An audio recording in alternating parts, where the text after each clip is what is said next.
This one here was one that my father-in-law, Willard Wigmore, told me.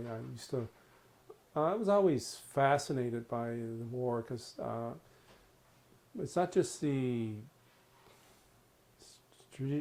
tactical part of it. My father, when he came home from the war, worked for the DVA, and the office was in the house, and a lot of his friends or people that went there were veterans, so I knew literally dozens and dozens of them.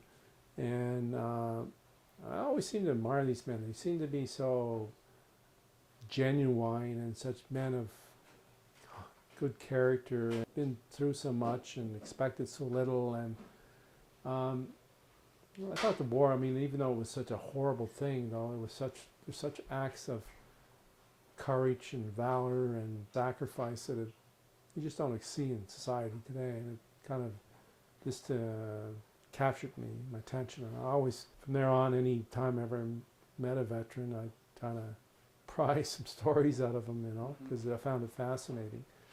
And my father-in-law, Willard Wigmore, he was quite young when he joined the Army. He was probably too young. I think he joined at 17, was sent to the front at 18. He was with an infantry battalion there. My father was the tank regiment. They were in the big tanks. The thing about a tank is that you used to call them the burning coffins. Usually you came back okay, or you got burnt up, exploded. So they call them burning coffins. Infantrymen were they were the support for the tanks, and they had probably even worse casualties in the tank. But you didn't get burnt, but they were subjected to bullets, being shot, or walking on mines, or snipers getting them, or a lot of flesh wounds, or a lot of limbs lost, anyway, he was with a regiment, went in as reinforcement, because as the war went on, a lot of the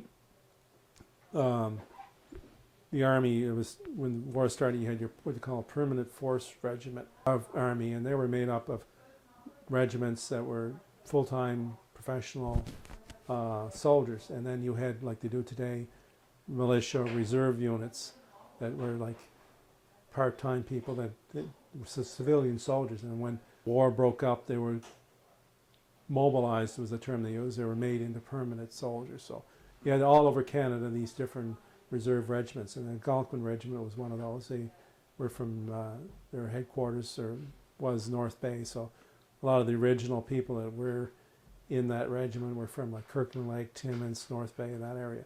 So as the war started, of course, you had a lot of casualties, a lot of attrition, so the reinforcements were brought in, and if you went in as a reinforcement, you most likely would not be sent to a regiment from your own area.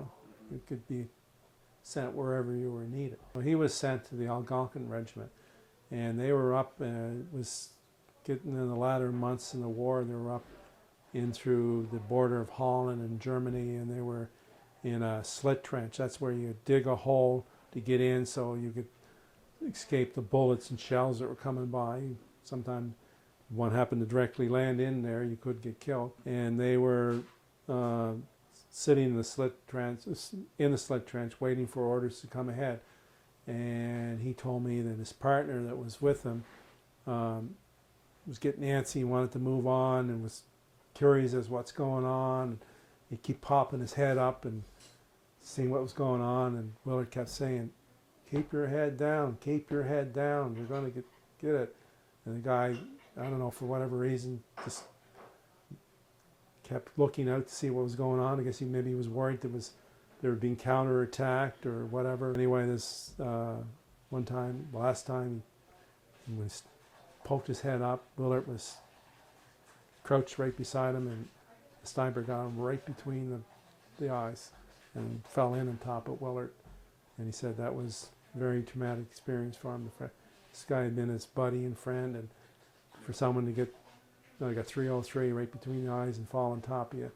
And I remember he said his name. I remember looking it up later on the Canada War Graves Commission.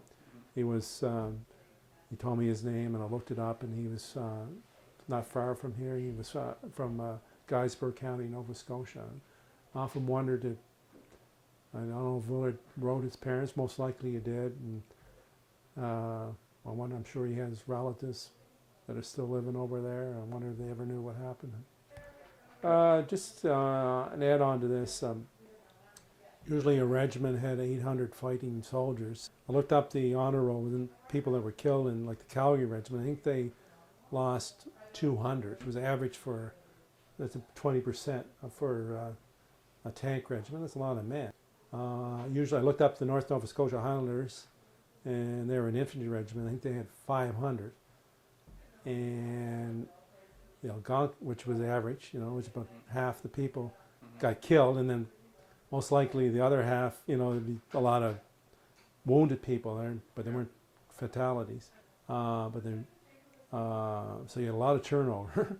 The Algonquin regiment, for some reason, they must have got in some awful dogfights because they had 1,200 fatalities, 3 times the normal rate.